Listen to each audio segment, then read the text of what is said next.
పిల్లలు కావాలనే మీ కలను నెరవేర్చుకోండి. మొదటి కన్సల్టేషన్, మొదటి స్కానింగ్ ఉచితం. వివరాల కొరకు హెగ్డే ఫెర్టిలిటీని సంప్రదించండి.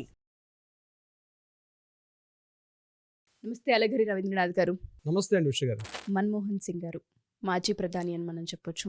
10 ఏళ్ళు ఆయన దేశానికి చేసిన ఏదైతే సేవ ఉందో మరవలేనిది. నిన్న రాత్రి ఆయన మరణం నిజంగా తీవ్ర దిగ్భ్రాంతికి గురి చేసిందని చెప్పొచ్చు తెలుగు ప్రజలను. ఎస్పెషల్లీ ఆర్థిక వ్యవస్థ బలోపేతం అవ్వడానికి ఆయన ముఖ్య పాత్ర వహించారని చెప్పడంలో అతిశయోక్తి లేదు. ఆయన జీవిత చరిత్ర గురించి మనం తీసుకున్నా, ఆయన దేశానికి చేసిన సేవల గురించి మనం మాట్లాడుకున్నా ఎనలేనివి. ఒకసారి ఆయన దేశానికి చేసిన సేవల గురించి, ఆయన జీవిత చరిత్ర గురించి మనం ఇంకొకసారి మాట్లాడు. ఈరోజు మనం వాడుతున్నటువంటి మన మొబైల్ ఫోన్స్ కావచ్చు, మనం మాట్లాడుతున్న డివైసెస్ కావచ్చు, మనం మాట్లాడుతున్న టెక్నాలజీ టెలికమ్యూనికేషన్స్ కావచ్చు, అదేవిధంగా కంప్యూటర్ రంగంలో కావచ్చు, ఈ సాఫ్ట్వేర్ రంగాలు కావచ్చు, ఈరోజు మనం పొందుతున్నటువంటి చాలా రకాల కంఫర్ట్స్కి బహుశా మన భారతదేశంలో ఆద్యుడిగా, ఒక ఆర్థిక సంస్కరణ నిపుణుడిగా చెప్పాలంటే మన్మోహన్ సింగ్ గారి పేరే ప్రధానంగా వినిపిస్తుంది. అటువంటి మహానుభావుడు నిన్న అకాల మరణం చెందడం అనేది నిజంగా చాలా బాధ కలిగించింది. వారిని ఒకసారి మనం గుర్తు చేసుకొని, వారు భారతదేశానికి చేసినటువంటి సేవలు, వారి ద్వారా వారు మన మధ్య ఈరోజు లేకపోయినా వారు మనకు అందించినటువంటి అనేక సేవలను ఈరోజు మనం పొందుతున్నాం. సో డెఫినెట్గా వారి గురించి మనం చర్చించుకోవాలి, వారి గురించి మనం కొంత సమయాన్ని కేటాయించుకోవాల్సిన అవసరం కూడా ఉంది ఉష గారు. ప్రధానంగా ఒక బ్లూ కలర్ దస్తర్, తెలుపు రంగు గడ్డం, మృదుభాషి, మితభాషి, మౌనముని అని చెప్పుకోవచ్చు. దాన్ని దస్తర్ అంటారు. పంజాబీస్ కట్టుకున్నటువంటి టర్బైన్ దస్తర్ అంటారు 6. ఆ దస్తర్ కట్టుకొని తెల్లని గడ్డంతో చెరగని చిరునవ్వు మీద మీడియా మిత్రులు ఎంత కఠినమైన ప్రశ్నలు వేసినా, ఎంత తికమక పడే ప్రశ్నలు వేసినా, ఏ రకంగా సందిగ్ధావస్థలో పెట్టే ప్రశ్నలు వేసినా తను మాత్రం చెక్కు చెదరక ఆ మృదు స్వభావంతో ఉన్నటువంటి ఒక మేరు నగధీరుడు, ఒక మేరు పర్వతం అని చెప్పుకోవచ్చు మన్మోహన్ సింగ్ గారు. ఎందుకంటే ఆయన భారతదేశానికి 2004 నుంచి 2014 వరకు సుమారుగా 10 సంవత్సరాల పాటు, అంటే ఒక సుదీర్ఘకాలం, అప్పటి వరకు జవహర్లాల్ నెహ్రూ గారు మాత్రమే మనకి 16 సంవత్సరాల సుమారుగా 17 సంవత్సరాలు, కొన్ని డేస్ తక్కువగానే 17 సంవత్సరాలు పరిపాలించారు. ఆ తర్వాత ఇందిరాగాంధీ గారు, ఆ తర్వాత పివి నరసింహరావు గారు హయాం తర్వాత సుదీర్ఘకాలం చెప్పాలంటే నెహ్రూ గారి తర్వాత అత్యంత సుదీర్ఘకాలం భారతదేశానికి ప్రధానమంత్రిగా పనిచేసిన మహోన్నత వ్యక్తి మన్మోహన్ సింగ్ గారు, మోహన సింగ్ గారు. ఎందుకంటే అందరి మనసును కూడా ఆయన అలా మోహనంగా పొందారు కూడా, మన మనసులను కూడా ఒక ప్రధానమంత్రిగా. ఎందుకంటే ఆ సమయంలో భారతదేశం 1990 నాటికి భారతదేశ పరిస్థితులకి మనం ఒక్కసారి నెమరు వేసుకోగలిగితే, భారతదేశం అటు నిరుద్యోగంతో ఎటువంటి సంస్కరణ లేకుండా ఆర్థికంగా భారతదేశ యొక్క ద్రవ్యోల్బణం ఎక్కడికో పెరిగిపోయి, సమకాలీన ప్రజలకి తిండి అంటే ఆహార పానీయాలు కూడా అందుబాటులో లేనటువంటి అత్యంత క్లిష్టంగా ఉన్నటువంటి 1990s. బహుశా ఇప్పుడున్నటువంటి వాళ్ళందరికంటే ఈనాటి యూత్కి తెలియకపోవచ్చు, కానీ ఆనాటి ఒకసారి మన పేరెంట్స్కి అడగలిగితే వాళ్ళు చెప్తారు ఎంతటి భారతదేశం, ఎక్కడ చూసినా నో వేకెన్సీ బోర్డుతోటి భారతదేశంలో ఎంప్లాయ్మెంట్ అంటే తెలియకుండా నిరుద్యోగానికి కేర్ ఆఫ్ అడ్రస్గా భారతదేశం ఉన్నటువంటి సమయంలో 1990లో పివి నరసింహారావు గారు ప్రధానమంత్రిగా ఎన్నికయ్యారు. అంటే కాంగ్రెస్ పార్టీ నుంచి ప్రధానమంత్రిగా వచ్చిన తర్వాత పివి నరసింహారావు గారికి ఈయన ఆర్థిక మంత్రిగా ఉండి ఆయన చేసినటువంటి సంస్కరణలు, ఒక విధంగా చెప్పాలంటే ప్రధానమంత్రిగా వారు చేసినటువంటి సేవల కన్నా ఒక ఆర్థిక శాఖ మంత్రిగా వారు చేసినటువంటి సేవలు మాత్రం ఇప్పటికి కూడా ఆ ఫలాలు మనం పొందుతూ ఉన్నాం. ఎందుకంటే ఆయన చేసినటువంటి 6 సంస్కరణలు అంటే రూపాయి అంటే ముఖ్యంగా ట్యాక్సులు బాగా పెరిగి ఉన్నాయి. ట్యాక్సులను తగ్గించడం కానీ, రూపాయిలో కోత విధించడం కానీ, ద్రవ్యోల్బణాన్ని తగ్గించడంలో కానీ, విదేశీ మారక ద్రవ్యపు నిల్వలు పంపించడం, అదేవిధంగా విదేశీ పెట్టుబడులను భారతదేశంలోకి ఆహ్వానించి భారతదేశంలో ఉన్నటువంటి ఈరోజు ఇన్ని రకాల ఇంత కంఫర్ట్స్ మనం ఈ భారతదేశంలో పొందుతున్నామంటే అప్పుడున్నటువంటి ఆయన తీసుకున్న సంస్కరణలు మాత్రం డెఫినెట్గా ఉన్నాయనే మనం చెప్పుకోవచ్చు. ముఖ్యంగా ఆయన యొక్క చరిత్రలోకి, ఆయన యొక్క బాల్యం, ఆయన ఎడ్యుకేషన్ సిస్టంలోకి మనం వెళ్ళగలిగితే అత్యంత పేద కుటుంబం నుంచి పంజాబ్ అంటే అవిభాజ్య పాకిస్తాన్ అంటే అప్పుడు ఇంకా పాకిస్తాన్ ఇండియా విడిపోయినటువంటి ఆ భారతదేశంలో, అంటే అప్పటికి 1932 నేను పుట్టారు. సెప్టెంబర్ 26, 1932లో ఇప్పుడున్న పంజాబ్ ప్రావిన్స్లో ఆయన జన్మించి, ఆ ఊరికి సరైన ఆహార సౌకర్యాలు కానీ, వాటర్ సదుపాయాలు కూడా లేనటువంటి అత్యంత ఒక మారుమూల పల్లెలో పుట్టినటువంటి మన్మోహన్ సింగ్ గారు అక్కడ నుంచి మరలా ఢిల్లీ యూనివర్సిటీకి వచ్చి అక్కడ తను చదువుకొని ఇక్కడ నుంచి తన యొక్క మాస్టర్స్ డిగ్రీని కేంబ్రిడ్జ్కి వెళ్ళారు. అయితే కేంబ్రిడ్జ్లో ఉన్నప్పుడు వీళ్ళ యొక్క అమ్మాయి అంటే ధమన్ సింగ్ అని వీళ్ళ డాక్టర్ కూడా ఒక బుక్ రాశారు. ఆ బుక్లో ఈయన యొక్క బాల్యం ఎలా గడిచింది, ఎడ్యుకేషన్ సిస్టమ్ ఏంటని కూడా మనం తెలుసుకుంటాం. ఆయన ఎక్కడో చెప్పుకోలేదు.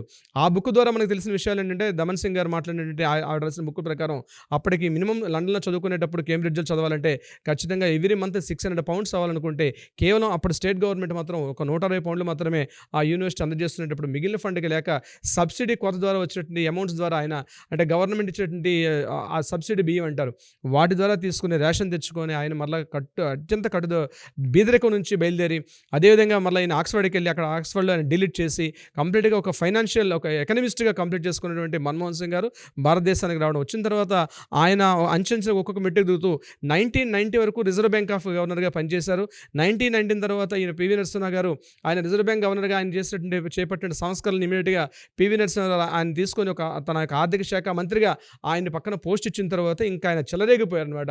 భారతదేశం అప్పుడు కటిక దారిద్ర్యాన్ని అనిపిస్తున్న భారతదేశాన్ని తన సంస్కరణల ద్వారా భారతదేశంలో ఈరోజు అనేక రూపకల్పనలు చేశారు. ఎన్నో సంస్థలను భారతదేశంలోకి తీసుకొని రావడం జరిగింది. దీని మీద కొంతమంది విభేదిస్తారు, కానీ ఆనాటికి ఆ రకంగా ఆయన చర్యలు తీసుకోకపోతే భారతదేశం ఈరోజు ఇంకా వెనుకబడి ఉండేది. దాని తర్వాత మళ్ళీ 1990 తర్వాత ఐకే గుజరాల్ గారు ప్రధానమంత్రిగా అయ్యారు.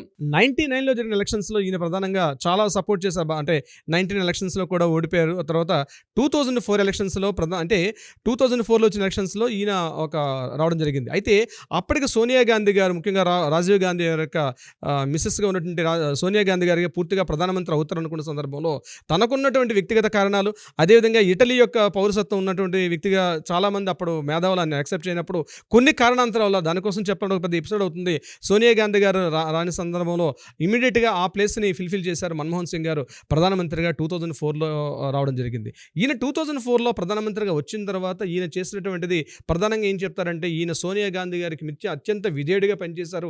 ఏ చిన్న పనులు కావాలన్నా సోనియా గాంధీ గారితో టోటల్ పవర్స్ ఉండేవి. మన్మోహన్ సింగ్ గారి దగ్గర పవర్స్ మాత్రం ఏమీ లేకుండా ఈయన మాత్రం జస్ట్ ఒక చెంచాగిరి చేసేవారు. ఈ పదం తప్పైన సబ్జెక్ట్ టు ద కరెక్షన్ అలానే మాట్లాడుకుండేవారు. అప్పటి ఉన్నటువంటి అలాంటి విమర్శలు ఉండేవి ఆయన మీద. ఈయన మన్మోహన్ సింగ్ గా ఉండేవారు. ఏ చిన్న డెసిషన్ తీసుకోవాలనుకున్నా కంప్లీట్గా సోనియా గాంధీ గారి ప్రతి కంట్రోల్లో ఉండేవారు. ఇటువంటి సందర్భాల్లో 2004లో ఈయన ఒక ప్రధానమంత్రికి వచ్చిన తర్వాత ఈయన తీసుకున్నటువంటి కొన్ని సంస్కరణలు కానీ అవి కానీ కొంత విమర్శనాత్మకంగా కూడా జరిగింది. అయితే ఈయన ఒక అత్యంత రాజకీయ నాయకుడు కాదు. He's just only educationist, economist ఈయన. కానీ పరిపూర్ణం చెందినటువంటి ఒక రాజకీయ నాయకుడు కాకపోవడం వల్ల రాజకీయ ఎత్తుగళ్ళు వేయడంలో ఈయన మాత్రం కొంత విఫలం చెందారు. ఈయన ఆర్థికవేత్తగా చెందినటువంటివి ఈయన చేసుకోలేకపోయారు. అయితే 2004లో ఎన్నికైన తర్వాత విదేశీ ఒప్పందాల విషయానికి అయితే ముఖ్యంగా అప్పటికి భారతదేశం ఉన్నటువంటి అణుసాంకేతికత, అదే న్యూక్లియర్ వెపన్స్ సంబంధించి అమెరికాతో ఈయన ఒడంబడికలు చేసుకోవడంతో కొంత విమర్శలు కూడా ఎదుర్కొన్నారు. అంటే అమెరికాతో అంటే న్యూక్లియర్ అంటే అణు విభాగానికి సంబంధించి సాంకేతికత విషయానికి వచ్చినట్లయితే కొంత వెనుకబడతలు ఉండేవారు. కానీ ఎప్పుడైతే ఈయన అమెరికాతోటి ఒప్పందాలు చేసుకున్న తర్వాత భారతదేశం కొంత సపోర్ట్ చేయడం జరిగింది ఆ టైంలో. అయితే ఈయన తీసుకున్నటువంటి ఏదైతే ట్రీట్ ఒడంబడికలు ఉన్నాయో, అమెరికాతో జరిగిన ఒప్పందాలు ఏవైతే ఉన్నాయో కొంతవరకు విమర్శనాత్మకంగా గోచరించాయి ఆ సందర్భంలో అమెరికా యొక్క విదేశాంగ విధానం సంబంధించి. దీని మీద ఎదుర్కొన్నప్పుడు కూడా ఈ రోజు ఈ మాత్రమే న్యూక్లియర్గా డెవలప్ అయ్యామంటే ఆ రోజు ఆయన తీసుకున్నటువంటి కొన్ని చర్యలు మాత్రం డెఫినెట్గా ఉన్నాయని మాత్రం చెప్పుకోవచ్చు. ఈ తర్వాత 2004 నుంచి 2009 వరకు జరిగిన తర్వాత 2009లో మరలా ఎలక్షన్స్ అయినాయి. 2009 ఎలక్షన్స్లో కూడా మరలా కాంగ్రెస్ పార్టీ అంటే కూటమి విజయం సాధించింది. ఇక్కడ మాత్రం ముఖ్యంగా 2009లో వచ్చినటువంటి ఈయన మరలా పవర్లోకి వచ్చిన తర్వాత తన కింద ఉన్నటువంటి రాజకీయ నాయకులు చేసేటువంటి అనేక కుంభకోణాలకి ఈయన మాత్రం ప్రత్యేక సాక్షిగా అయిపోవడం, ఎవరు ఏం చేస్తున్నా ఈయన మాట్లాడకుండా మౌనంగా ఉండిపోవడం అనేది మౌనం అనేది చాలా మంచిది. కానీ కొన్ని సందర్భాల్లో ఈయనకి మళ్ళీ చుట్టుకుంది. ముఖ్యంగా బొగ్గు కుంభకోణానికి వచ్చినట్లయితే 2015లో కోర్టు నుంచి ఈయనకు సమన్స్ కూడా రావడం జరిగింది. కోర్టు ముందు ఈయన ఒక దోషిగా కూడా నిలబడడం జరిగింది. 2015లో ఈయన ప్రధానమంత్రిగా దిగిన తర్వాత ఈయన కోర్టు ముందు కూడా ఈయన ఎదుర్కోవడం జరిగింది, కోర్టు యొక్క సమన్స్ను కూడా.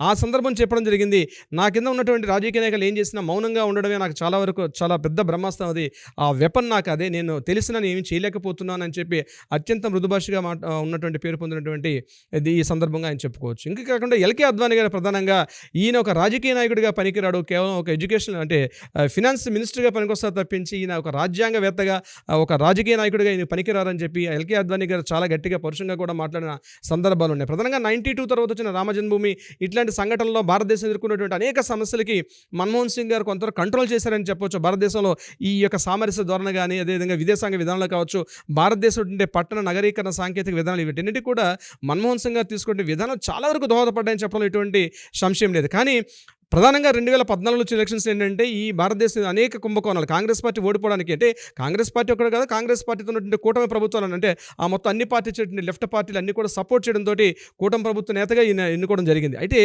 ఈయన టైంలో జరిగిన అనేక కుంభకోణాలు, కొన్ని వందల కుంభకోణాలు జరిగాయి, చిన్న కుంభకోణంతో సహా పెద్ద కుంభకోణాలు. ఆ కుంభకోణాల ఫలితమే 2014లో కాంగ్రెస్ పార్టీ ఓడిపోవడం. అదే సమయంలో నరేంద్ర మోడీ గారు బీజేపీ ఇమీడియట్గా దాన్ని అడ్వాంటేజ్ తీసుకొని పవర్లోకి రావడం. బీజేపీ నుంచి నరేంద్ర మోడీ గారు 2014 నుంచి 2024 వరకు ఇప్పటి వరకు ఉన్నారు. కానీ కానీ ఇక్కడ విషయం ఏంటంటే మన్మోహన్ సింగ్ గారు అటు ఇందిరాగాంధీ అంటే గాంధీ కుటుంబానికి ఎంత విధేయుడిగా ఉండేవారో ప్రజల పక్షాన కూడా ఆయన అన్ని సందర్భాల్లో కూడా మాట్లాడడం జరిగింది. ముఖ్యంగా కరోనా సమయం వచ్చినప్పుడు ఆయన ముఖ్యంగా 3 సూచనలు చేశారు.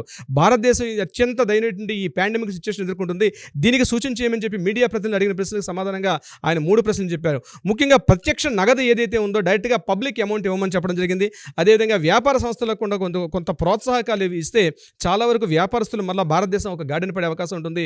మూడోది ప్రధానంగా ఆర్థిక సంస్కరణలు మళ్ళీ తీసుకొని రావాల్సిన అవసరం భారతదేశంలో ఉంది.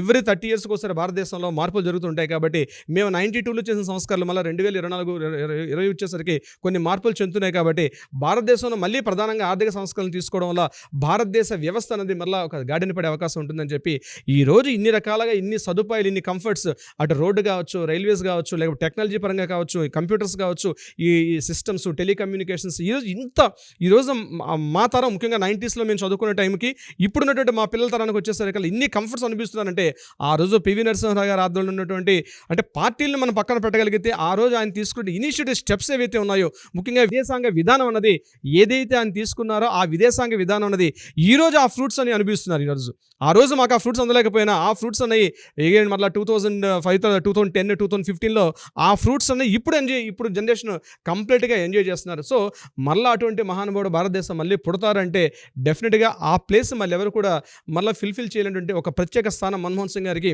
భారతదేశ యొక్క చరిత్రలో ఆయనకంటూ ఒక ప్రత్యేక స్థానాన్ని ఏర్పాటు చేసుకున్నారు. ఆ మహానుభావుడికి ఈ వేదిక ద్వారా మరొకసారి ఆయనకి నివాళులు అర్పిస్తూ thank you so much Usha గారు. థ్యాంక్ యూ అండి, థ్యాంక్ యూ సో మచ్.